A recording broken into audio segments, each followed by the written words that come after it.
Next the globe addresses that thoughtful traveler, now growing accustomed to his reflective journey. Why are you wandering through the heavens, through space and the sky?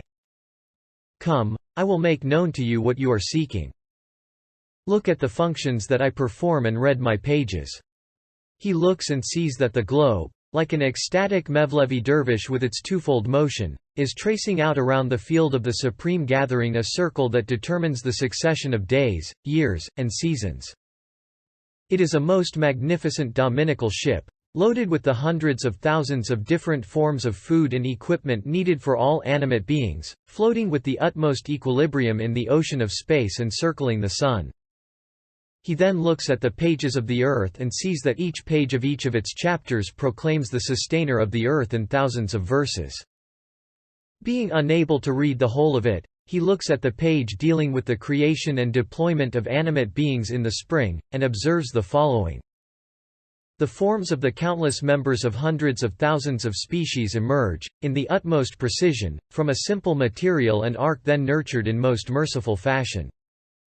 Then, in miraculous manner, wings are given to some of the seeds, they take to flight and are thus dispersed.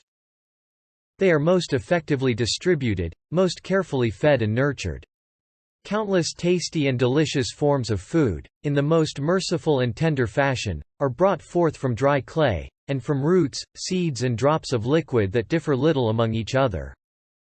Every spring, 100,000 kinds of food and equipment are loaded on it from an unseen treasury, as if onto a railway wagon, and are dispatched in utmost orderliness to animate beings.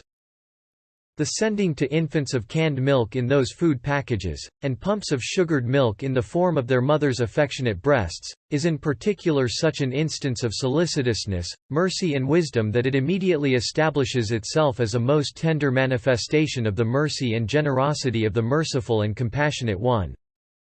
In short, this living page of spring displays 100,000 examples and samples of the supreme gathering, and is a tangible demonstration of this verse. So look to the signs of God's mercy.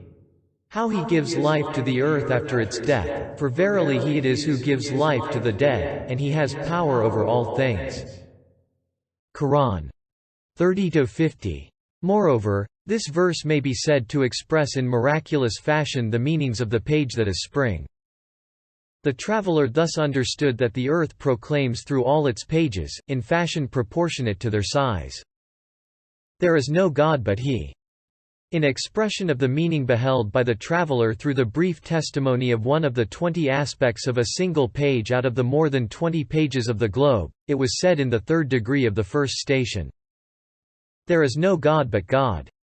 The necessary being, to whose necessary existence in unity the earth with all that is in it and upon it testifies, through the testimony of the sublimity of the comprehensiveness of the truth of subjugation, disposition, nurturing, opening, distribution of seeds, protection, administration, the giving of life to all animate beings, compassion and mercy universal and general, a truth vast and perfect, and to be observed.